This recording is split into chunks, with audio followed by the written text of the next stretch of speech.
Hello.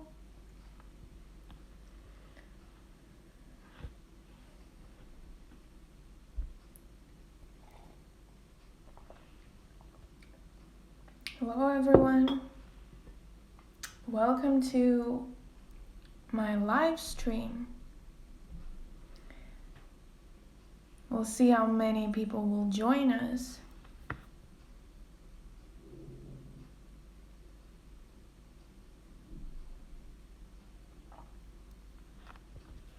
Today I've been working on my website, and my new upcoming website.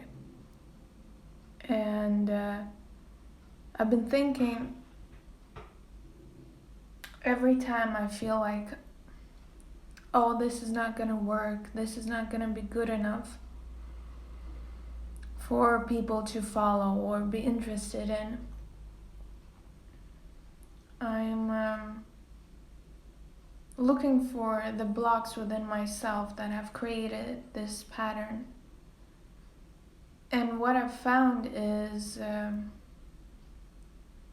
I have not allowed myself to grieve the loss of my former self. I've been on this journey to self-mastery and awareness for a while now. But I've mostly spent it digging up traumas and digging up wounds and trying to figure myself out, trying to figure out why certain people mirror me in a certain way, trying to figure out what the twin flame is doing, what it all means, what my purpose is. And I've been gathering information and like hoarding information and never really letting it go, never fully embracing the change that happens as you learn more about yourself. So what I'm getting is that it comes to a point, and all of us are different, so take this as it resonates, but for me it's very hard to let go of things, whilst for other people, they learn things about themselves and they are more willing to embrace it. They see change as the amazing gift that it is. For other of us, we have come to fear change, because fear is something that you don't know.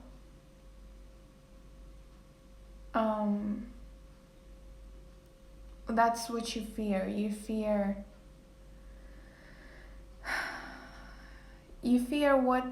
that the comfort that you're feeling right now, that you will lose it forever, that nothing better than this can ever happen to you. So it doesn't matter how bad your situation currently looks, you're not really thinking of yourself as deserving of better.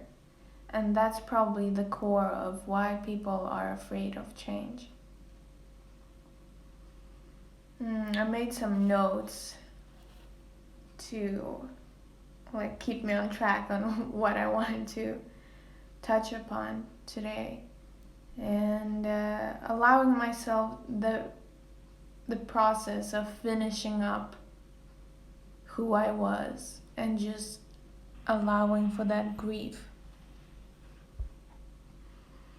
I'm thinking a lot of South Node energies, a lot of past life karma, so imagine that you know all these things about your karma, that you're here to heal and reach the potential of that karma that your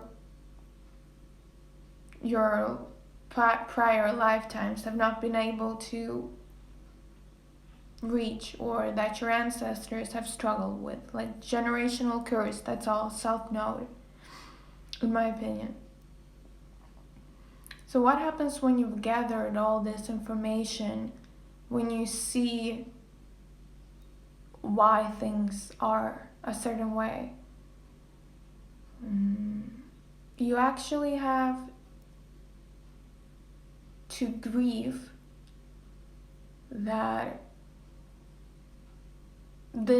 you have just learned everything there is to learn about, that this is something that is in your benefit to part ways from. So it's like you just learned everything about why your life looked the way it looked, and you have to let it go. And we struggled so much and suffered because of the unknowing of why. Why does this happen? Why do I act this way? What is this that I'm feeling? And we fear that we will come to a point that we will continue to not know why we act a certain way, why we get super triggered by something. And I think what I'm getting channeled right now is that it's important to go back to our child self and like update them on the fact that right now we have the knowledge and the tools to find out why. I have a lot of flies flying around. That we have the tools finding out why we react the way we do. Like, we have tools and knowledge to learn about ourselves, and that should be a great motivator to not be afraid of doing the change, of actually going with the grieving process. Because we know that we have gathered the knowledge we need once, and we know exactly what to do if we ever need to do it again. Hello. So now I want to go and do some tarot cards about what's going on for the soul group that's connecting with the information that I'm sharing.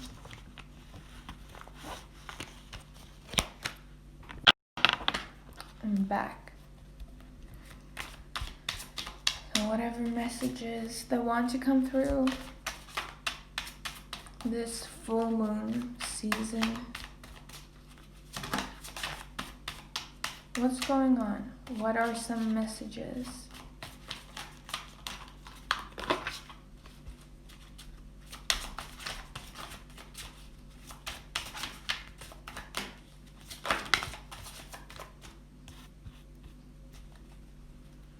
Knave of Wands.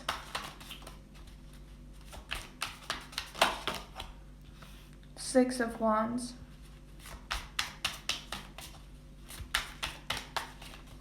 I'm thinking Knave of Wands is like the first of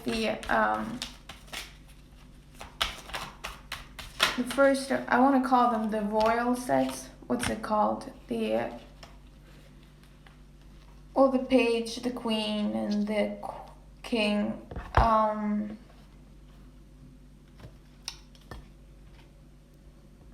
Court cards, the youngest of the court cards. So the Knave of Wands is the youngest of the court cards in Wands, in the suit of Wands. And what this tells me is Wands is about taking action and just action upon certain things. And this is like the start of materializing some sort of action to take. We also got the Five of Swords in reverse. Five of Swords upright talks about some sort of deceit, some sort of getting left behind in an unfair situation. Swords are, to me, swords are options. And a lot of times it's like people who chose to leave you behind and people who chose to betray you, and often it also mirrors back to ourselves, like the mindset of choosing to betray ourselves. Six of Wands is a balancing out of wands, meaning a balancing out of how we're taking actions upon certain things. And the Five of Swords in reverse also tells me that we're choosing, that we have choices now to stop abandoning ourselves. I want to get some Rider Waite. Feel a sneeze coming up.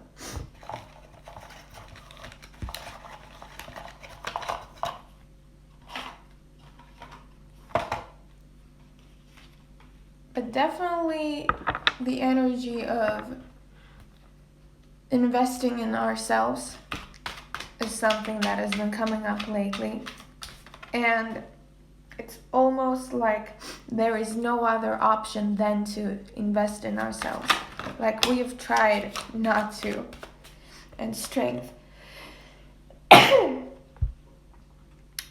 That's a confirmation.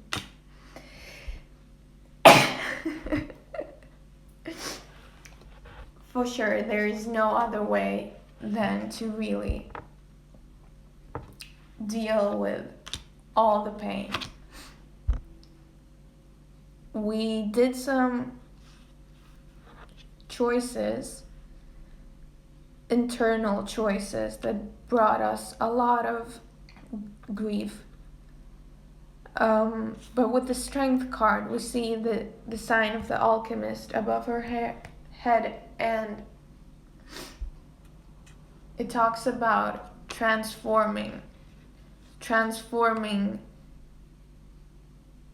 the outcome of us doing this to ourselves. I want to get another one more card.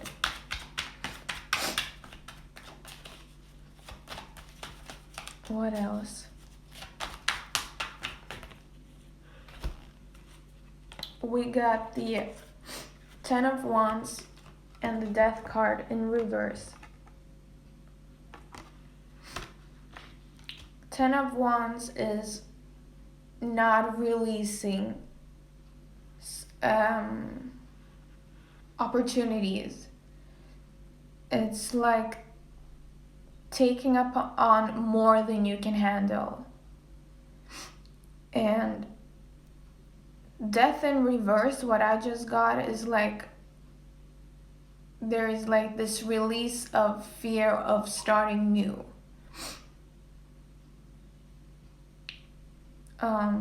I feel like that's something we are working on, to release the fear of starting new, of letting the burdens go. Forgiving ourselves is what I heard too. For a lot of the choices that were presented to us. And see, thinking badly about yourself is also a choice. And keep reliving old patterns and old belief systems is a choice. And a lot of times we are well aware that that choice does not bring us fulfillment or happiness. And the Death card here in reverse tells me about this rebirth that we can choose. By allowing ourselves to actually grieve the loss. Like, rebirth doesn't happen just beautifully, right? It's no just, oh, death and rebirth. It takes cycles, and it takes contemplation, and it takes a while, and we should give that to ourselves.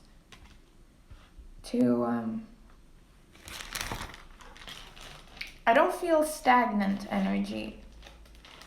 It's more like we're taking actions because of the Six of Wands and the Knave of Wands. We're not stagnant. I don't feel like a stagnant energy anymore.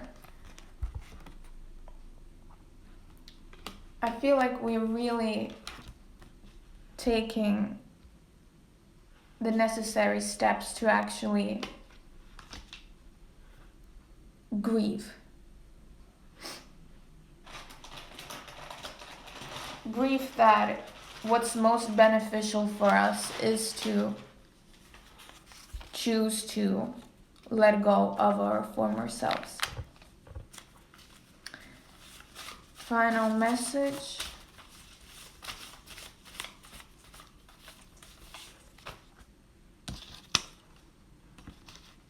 It's not about who is the bad guy or how to fight him. Ponder upon the motives. What this card talks about is that there's no real use in determining who's the good guy, who's the bad guy. What did you do right? What did you do wrong? What made you good? What made you bad? It's more important to actually look at the facts. Why did you choose to do certain things? Release the idea that some sort of bad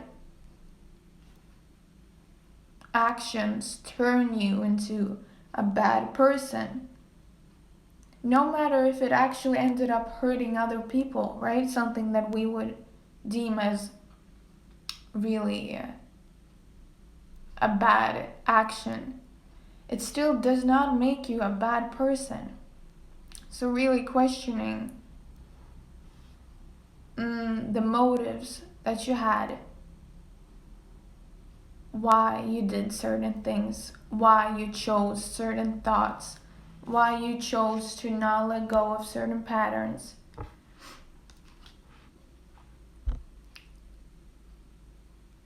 We fear dealing with our shame for the fact that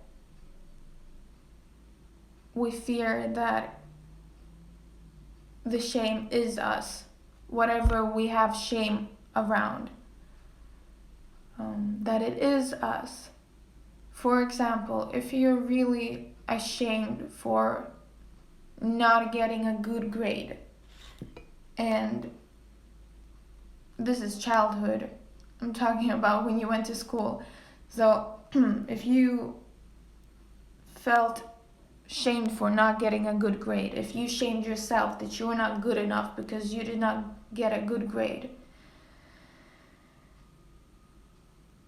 you made that mean certain things, like you in your essence were not good enough, and that is the reason why your grade was not the grade that you wanted, or the grade that you think your parents wanted for you, or the grade that will get you into the school that you wanted. So instead of looking at just specific actions that led to why you have the outcome that you have, and like learning or choosing to release some of those patterns that we take on to form those actions, we instead tell ourselves that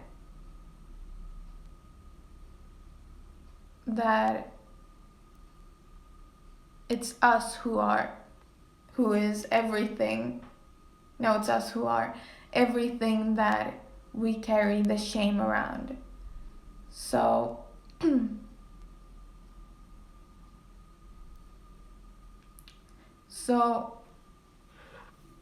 to release shame, is to really stop running from the things about yourself that you are ashamed of. It's looking at to retrieve those parts back. Even the student who did not do well in school, instead of shaming that part of you for not doing well at school, for being a bad student, meant that you'd be a bad person because you did not succeed at something that apparently you were meant to succeed at in this life. We get to see that failed aspect of us still as us. We are still everything that we have chosen. It is still us. You will wake up tomorrow and it will still be a part of your existence. It will still be a part of you.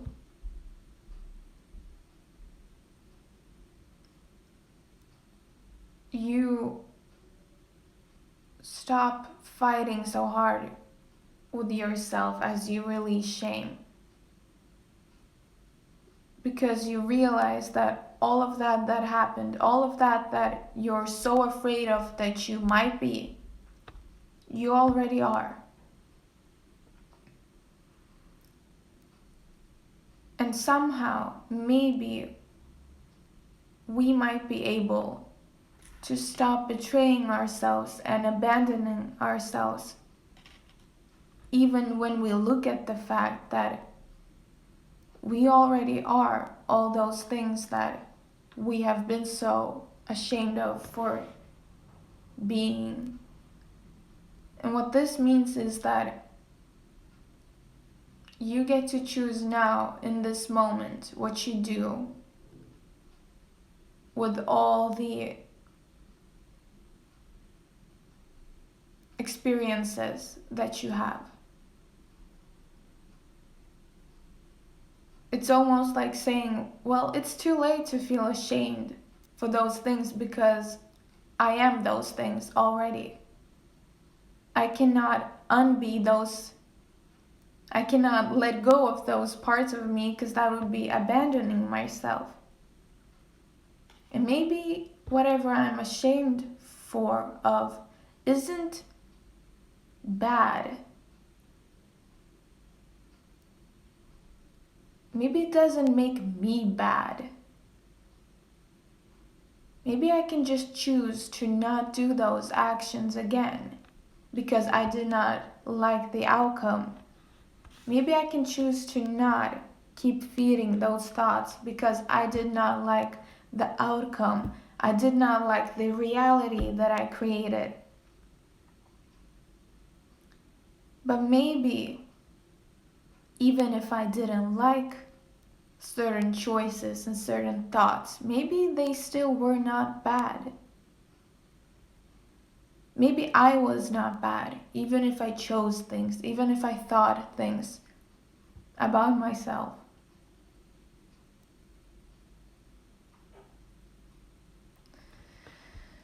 So again, it's not about who is the bad guy or how to fight him. Ponder upon the motives. Yeah, I'm definitely looking at the experiences that we have gained. You have disabled this skill. Please enable it in the Alexa app. Have we disabled the skill to look at those? Yeah, because we have been fighting ourselves so hard to be the good guy. And I think we actually have disabled the skill to allow ourselves the rebirth that is necessary every time that we see something that we have manifested and we choose to create something different. There has to be a grief moment, a moment of death and grief, letting go of everything that we have taken on and allowing us ourselves that rebirth. And that takes strength to see that we are not bad. No matter what we do, that does not turn us into bad. Neither does it turn us into good.